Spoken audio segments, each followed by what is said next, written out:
आज का हमारा टॉपिक है गाउस की प्रमेय से कूलाम के नियम को ज्ञात करना। तो इसके लिए सर्वप्रथम हम एक आवेश लेते हैं। माना आवेश Q बिंदु O पर स्थित है और बिंदु O से r दूरी पर, स्मॉल r दूरी पर कोई अन्य बिंदु P है। तो हमें क्या ज्ञात करना है? सबसे पहले हमें इस आवेश Q के कारण बिंदु P पर विद्युत क्षेत्र की तीव्रता ज्ञात करनी है। देखिए, हमारा टॉपिक तो यह है कि गाउस की प्रमेय से कूलाम के नियम को प्राप्त करना, लेकिन उसके लिए हम दो स्टेप में डेरिवेशन करेंगे। पहले हम क्या करेंगे? पहले हम बिंदु P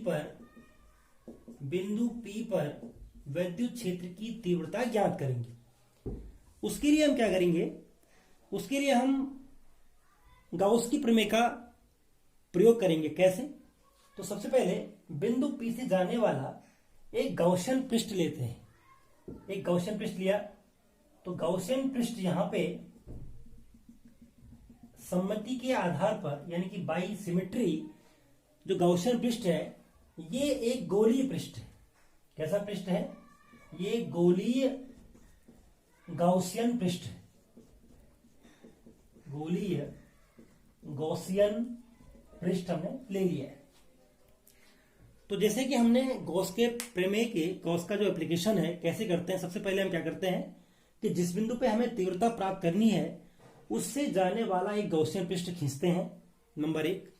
फिर हम उस पूरे पृष्ठ से निकलने वाला कुल फ्लक्स ज्ञात करते हैं।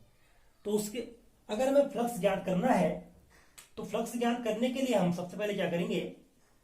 इस बिंदु P पर हम एक लघु पृष्ठ खींचते हैं। हम एक लघु पृष्ठ खींचते हैं और माना लघु पृष्ठ है ds। लघु पृष्ठ ds है और ये दिशा सदिश क्षेत्रफल को दर्शाएगी, यानी कि ये हो जाएगा आपका ds वेक्टर।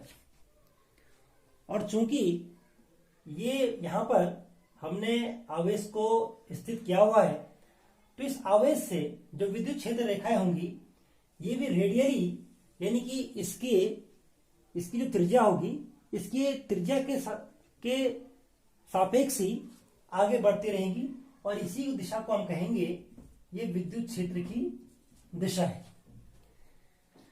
तो हम यहां पर पृष्ठ ds से निकलने वाला फ्लक्स ज्ञात करेंगे। निकलने वाला वैद्युत फ्लक्स कितना होगा?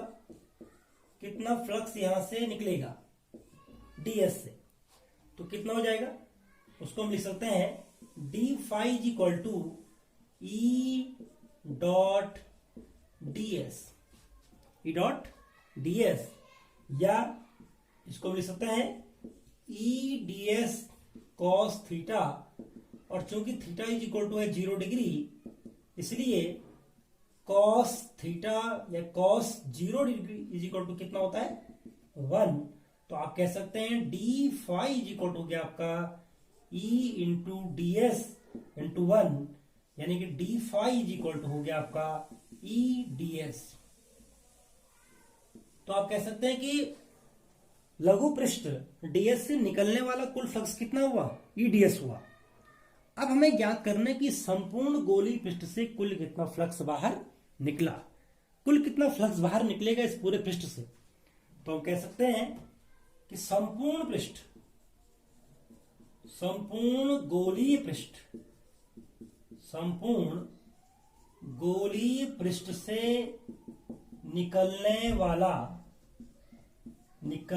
वाला वैद्युत फ्लक्स कितना हो जाएगा? आप कह सकते हैं कि कुल कितना फ्लक्स यहां से बाहर निकलेगा। तो क्या हो जाएगा? देखिए, इसको हम फाई लिखेंगे। फाई इज इक्वल हो जाएगा आपका इंटीग्रेशन s, और इसका इंटीग्रेशन कर लेंगे तो ये आपका E into ds। E ds का इंटीग्रेशन, यानी कि इसका इंटीग्रेशन हो जाएगा, उसको बोलेंगे संपूर्ण पृष्ठ से इतना फ्लक्स बाहर निकलेगा। यहां पर E बाहर लिया जाए क्योंकि ये कांस्टेंट है, इंटू इंटीग्रेशन ds, और इंटीग्रेशन ds का अर्थ हुआ कि गोली पृष्ठ का संपूर्ण क्षेत्रफल, पृष्ठीय क्षेत्रफल, तो कितना हो जाएगा, इसको लिख सकते हैं E4πr²। क्यों लिखा हमने ऐसा, क्योंकि इंटीग्रेशन ds हुआ 4πr²। तो कहने का अर्थ ये हुआ कि इस पृष्ठ से, इस गोली पृष्ठ से कुल कितना फ्लक्स बाहर निकला, E4πr²।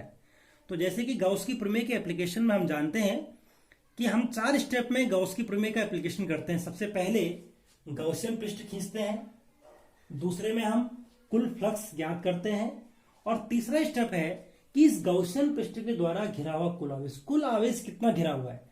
तो जैसे आप देख रहे हैं कि सिर्फ Q आवेश ही इस पृष्ठ ने घेर रखा है, तो हम कह सकते हैं कि चूंकि पृष्ठ द्वारा घिरा आवेश, कुल कितना आवेश पृष्ठ ने घेरा, =q। और अब चौथा स्टेप क्या हो जाएगा कि गाउस की प्रमेय से, अब आप गाउस की प्रमेय यहां पे इस्तेमाल कीजिए कि गाउस की प्रमेय क्या कहती है कि कुल फ्लक्स बराबर, आप जानते हैं कि कुल फ्लक्स इज इक्वल टू पृष्ठ द्वारा घिरा नेट आवेश बटे एप्सिलॉन नॉट। कुल फ्लक्स कितना है यहाँ पे, कुल फ्लक्स है आपका E×4πr², और नेट आवेश कितना है, q, और ये एप्सिलॉन नॉट। तो इसको हम लिख सकते हैं E हो गया आपका, इसको यहां ले लेंगे 1/4πr² Q/ε0, या रीअरेंज करेंगे तो लिख सकते हैं इसको E हो जाएगा आपका 1/, यहां लिख लें इसको E 1/4πε0 q/r²। तो ये क्या मिल गया आपको, ये मिल गया आपको बिंदु P जो कि आवेश से r दूरी पर स्थित है, बिंदु P पर विद्युत क्षेत्र की तीव्रता का मान वो है E 1/4πε0 q/r²। यहां पे हमें E का सूत्र मिल गया, E 1/4πε0 q/r²। तो पहला स्टेप हमारा क्लियर हो गया। पहले स्टेप में हमने क्या करना है कि बिंदु P पर विद्युत क्षेत्र की तीव्रता का मान निकालना है। दूसरा स्टेप इसमें आएगा कि यदि हम ये माने कि बिंदु P पर कोई दूसरा बिंदु आवेश Q0 है, यदि हम ये माने कि यदि बिंदु P पर बिंदु आवेश Q0 है, तो एक आवेश तो आपका ये है Q, और एक आवेश यदि ये मान लें कि यहाँ पे एक आवेश Q है, और इससे r दूरी पर एक अन्य आवेश है Q0, तो इस आवेश पर कुल कितना बल होगा, तो हम कह सकते हैं कि Q0 पर लगने वाला वैद्युत बल कितना होगा बताइए। तो फोर्स इज इक्वल टू होता है आपका Q इंटू E। कितना होता है, force equal to Q0 into E। Q0 मतलब इस पर लगने वाला बल, Q0 इंटू E, इस पर इतना बल लगेगा। अब देखिए Q0 और E का मान कितना है, E का मान है 1/4πε0 इंटू q/r²। तो इसको हम लिख सकते हैं कि फोर्स इज इक्वल टू हो जाएगा 1/4πε0 इंटू q/r², जो कि क्या है, यही क्या आपका कूलाम का नियम है,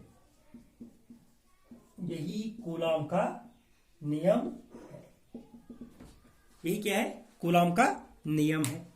तो इस प्रकार से देखिए, अगर हमने गाउस की प्रमेय से कूलाम का नियम निगमन करना है तो सबसे पहले हम क्या करेंगे, कोई बिंदु लेंगे, r दूरी पर बिंदु P लिया, हम क्या करेंगे कि बिंदु P पर विद्युत क्षेत्र की तीव्रता ज्ञात करेंगे। उसके लिए हमने क्या किया, उसके लिए हमने गाउस के नियम का अनुप्रयोग किया, यानी कि पहले गाउसियन पृष्ठ लिया और फिर गाउसियन पृष्ठ से निकलने वाला कुल फ्लक्स निकाला, और फिर जो तरीका हमारे पास जो 2-3 स्टेप है उसके थ्रू हमने क्या निकाला, इस बिंदु पर तीव्रता ज्ञात की। उसके बाद हम ये मानते हैं कि माना इस बिंदु पर कोई अन्य आवेश Q0 है, तो Q0 पर कुल कितना, देखिए क्यू नॉट पर यदि कोई आवेश क्यू नॉट है, वो विद्युत क्षेत्र ई में है, तो ई में उस पर कुल कितना बल लगता है, तो हम कई बार इसको पढ़ चुके हैं पहले कि फोर्स इज इक्वल टू क्या होता है आपका क्यू नॉट इंटू ई होता है। और ई की वैल्यू हमने इससे पहले निगमन की है, इसी का मान हम यहां पे रखेंगे तो हम क्या प्राप्त कर लेंगे कि क्यू नॉट आवेश पर कुल कितना बल होता है। तो कूलाम का नियम, क्योंकि कूलाम के नियम हम पढ़ चुके हैं इससे पहले कि दो आवेशों पर लगने वाला विद्युत बल कितना होता है, वही बल हमने यहाँ पे निगमन किया है।